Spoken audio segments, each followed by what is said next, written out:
Yo, what's up, guys? We're gonna go on to a little bit different of a topic for the video today. We're not gonna be talking about a trick per se, but I'm gonna fill you guys in on how I got my first real sponsor back when I was 17 years old.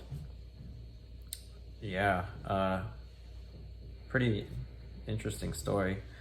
So previous to this sponsor that I'm about to tell you about, I had a shop sponsor, but I wrote for them for like a few months and then they went out of business because it's pretty funny. Like, they were a shop sponsor, but they would hook me up with shop boards whenever I wanted it. And when I say whenever I wanted it, I mean like at least like once a week, because these boards were not that good. I didn't even skate big stuff back then. I broke like one a week, and they had no problem giving me boards, and they'd even give me like, brand name boards sometimes too. So I think that might have been part of why they went out of business. But besides the fact, yeah, that was my only type of sponsor before this.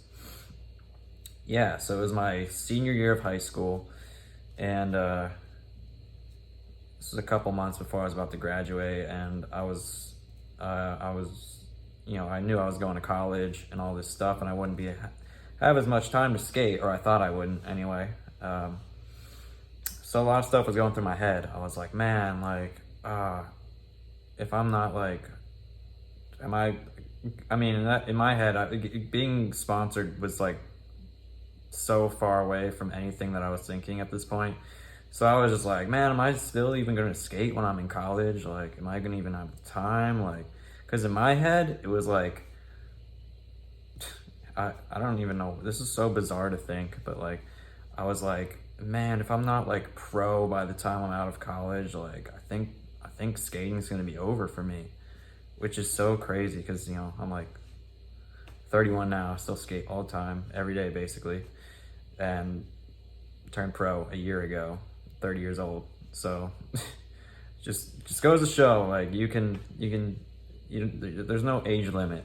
But anyway, so yeah, I was just like having all these weird thoughts, and then yeah, just one day. Oh, and actually, for those of you who may not know, I back then, YouTube was like, because a lot of you know me from Instagram, I feel like, and a lot of people just in general today do, but I kind of came up through YouTube, like back in 2008, 2009. Like, my videos back then were like, because YouTube wasn't new, but it's not what it was. It's not what it is now.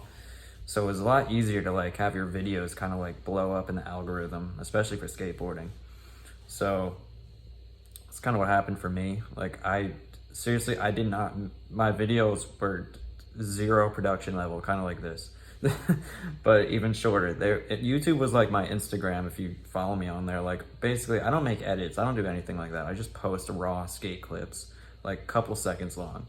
And that's what I did on YouTube. I would post like every day. I would post like a second long skate clip, or not a second long, that's impossible. Like maybe 10 to 15 seconds skate clip. And that was it. No talking, no nothing. Not even slow motion. um, and that's like, I guess what the tricks I was doing, I would literally just, that's the title of the video, whatever trick it was. I guess people were searching up those trick names a lot.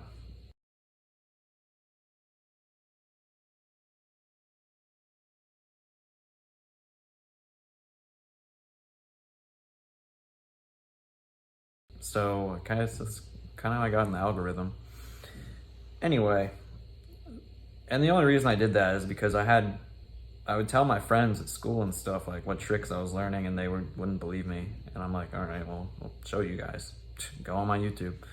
So yeah, that's how that happened. I kind of got like a decent following off YouTube back in the day. And yeah, okay, so going off that, those second long videos evolved into these like monthly parts that I used to put out. They weren't like full on video parts. I mean, towards the end of when I was doing it, they kind of were. They got like, they evolved into like something pretty big. But in the start, it was just like, and this was the start of it around 2009-ish that I would do this. It was just like a compilation of all the clips I would get every month, even if they were like, you know, not good at all. Like just throwaway stuff, goofy stuff. Yeah, and you know, it'd be a couple minutes long, and it would be kind of like a skate part, because there would be some legit tricks in there that like I really tried hard for. And yeah, those kind of got some attention. And then I remember this so clearly. It was April Fool's Day, and it was like it was raining outside, and just came home. I think I like tried skating somewhere underneath a roof, and it was just wasn't good. It wasn't a good day. I was pretty bummed out. And then I went on my computer, checked my email, or no, I checked YouTube actually. I checked YouTube first. This was when like, I don't even know if YouTube still like has a messaging system, but it was like Instagram, where you get like a DM, and I got a message on YouTube from Plan B Skateboards, or it said Plan B Skateboards, but in my head I'm like, okay, whatever. This is some fake account. And then I clicked on it. All the message said was, go check your email. That was all it said. I'm like, all right, go check my email. Check my email. And I forget exactly what the email said, but it was something along the lines of like, yo, this is Plan B Skateboards, trying to contact you. Here's Colin's number, call it. In my head, I mean, I know who they're referring to when they say Colin McKay. And in my head, I'm like, yeah, right. This is April Fool's Day. This is some guy just like messing with me.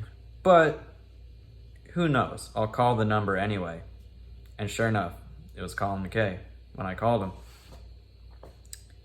Pretty wild. So yeah, because I recognized his voice as soon as he picked up the phone. The first thing he said was, what took you so long? I was so in shock. Like, I could barely talk. I probably sound like an idiot on the phone. And yeah, he was just telling me that the whole team and like P-Rod and stuff were just checking out my clips. And this is actually because I would always put out my footies on the last day of the month. So I guess my March Footy 2009 dropped. You can watch part of it right here.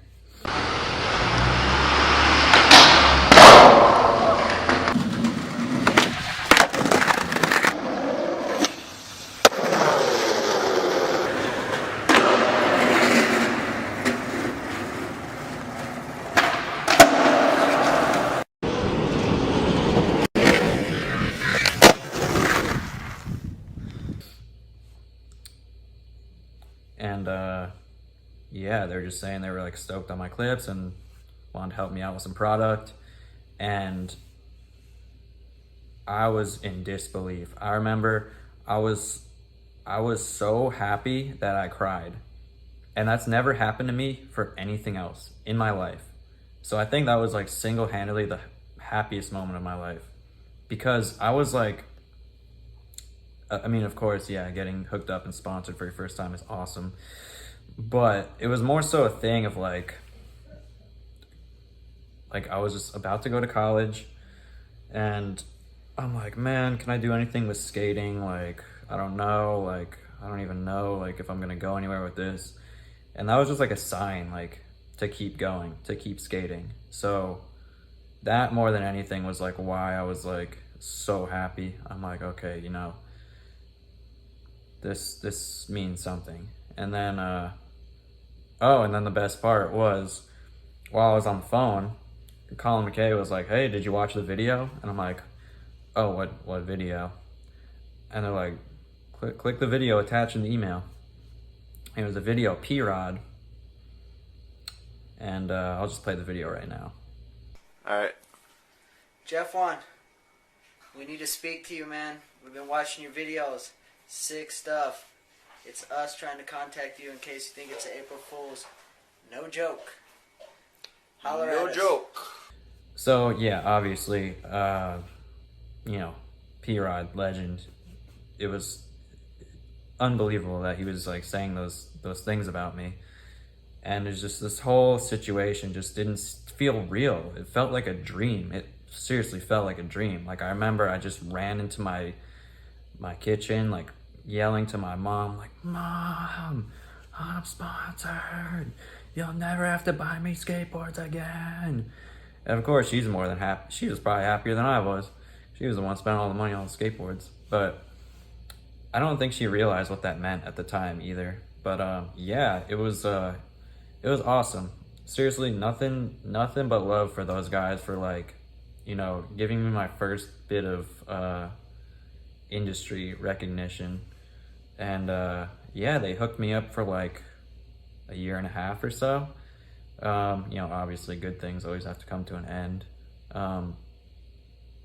And to be honest, I didn't think I even like was in the position to deserve product from such a huge company like Plan B. So that was major blessing. And yeah, it was like New Year's Day 2011, I remember.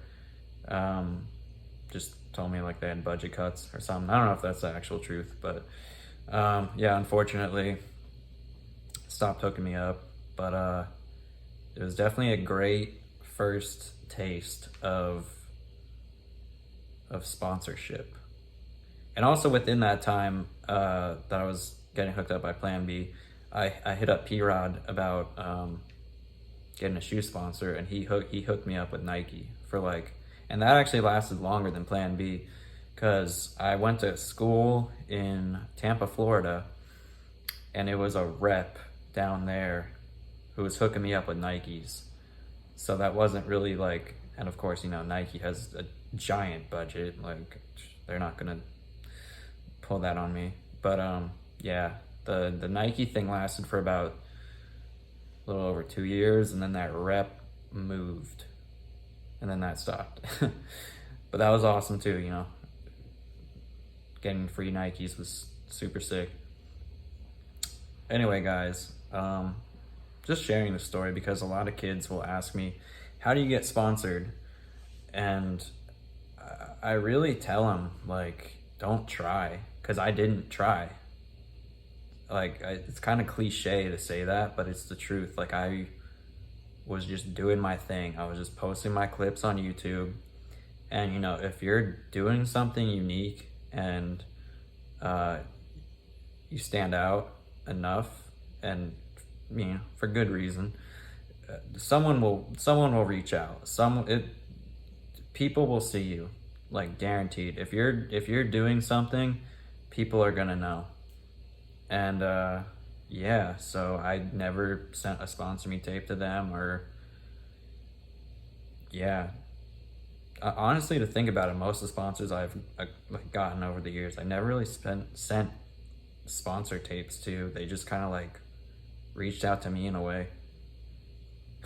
But I'm not gonna lie, I have sent footage to places and been denied. So maybe it's a sign. Like, maybe if you're really meant to be sponsored by something, you won't have to send them your footage or anything. But that's like, maybe that's just me, because I've definitely heard of people who send in footage tapes and went pro for that brand years down the line. So yeah, anyway, guys, that's my story with Plan B. And yeah, let me know if the story was interesting to you. I got stories for days similar to this one about my skate career thus far. Anyway, later, guys.